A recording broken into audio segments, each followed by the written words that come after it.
join us. And did you hear about the new restaurant that's opened? It's called Karma. There's no menu, you get what you deserve. Yesterday I saw a guy spill a whole lot of Scrabble letters on the road. So I asked him, what's the word on the street? So this week we're actually going to ask you guys, what's the word on the street?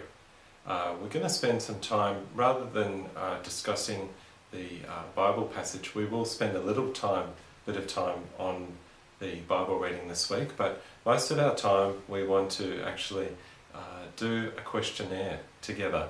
And the aim of this questionnaire is to find out how you are all experiencing Little Church, and we want as honest feedback as possible, because what we're going to do is actually gather all the feedback that you give, and the elders and myself and Catherine are going to look at that feedback and then make a decision together around how we move forward after Easter.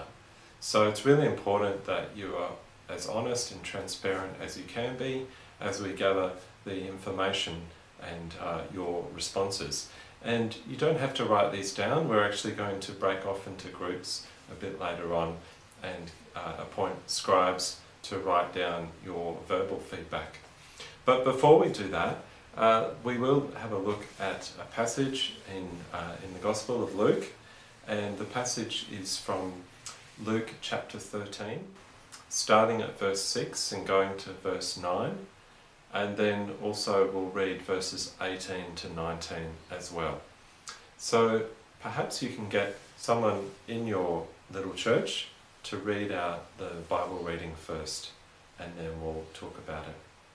So that now you've read this passage of these two parables, what stands out to you in this passage?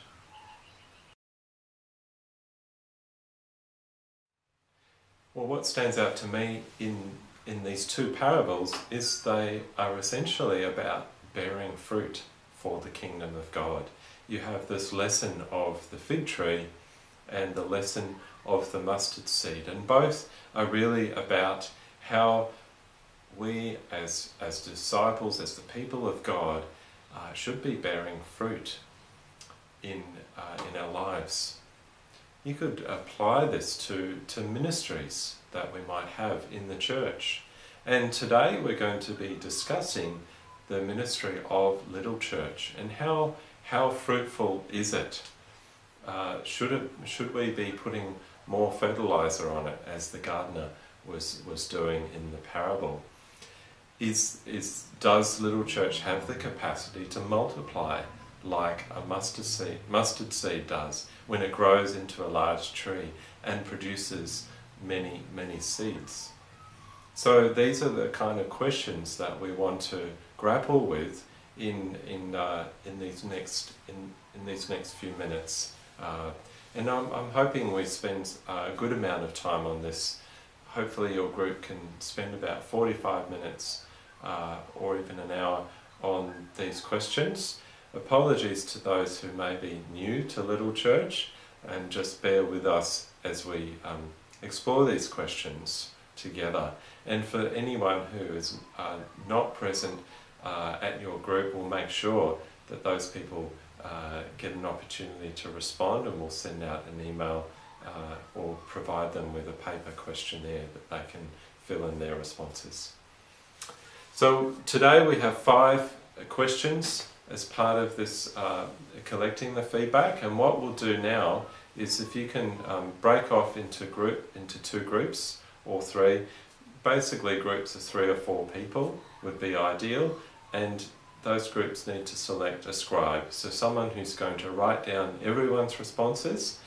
And by the way, we don't want a scribe who's going to veto the responses, or we just want someone who's going to really write everything down, and so you'll need someone who can write fairly fast and get that information down. So, first question for today is, what do you look forward to in Little Church? So spend some time talking about that, and get your scribe to to write down the responses on the paper. The second question for today is, what has been some of the fruit that has come from gathering in your little church? The third question today is, what improvements could be made to Little Church to make it more fruitful?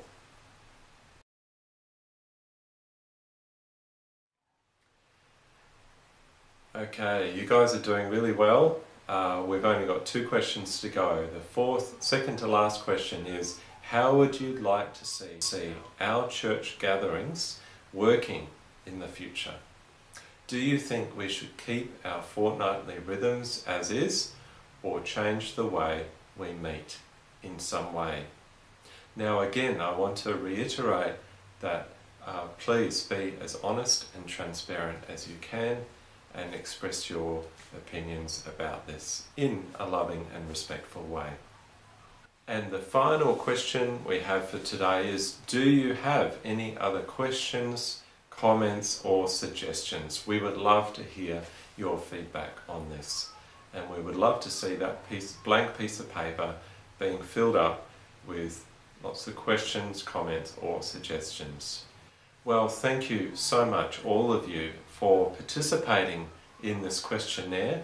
I just want to thank all the Little Church participants and the leaders and the hosts for engaging in this, and we look forward, the elders look forward to receiving that feedback and those responses, and I assure you that we will be taking all of that feedback in and assessing it and working out what direction we are to take together after Easter. So thank you so much, and God bless. Have a great week.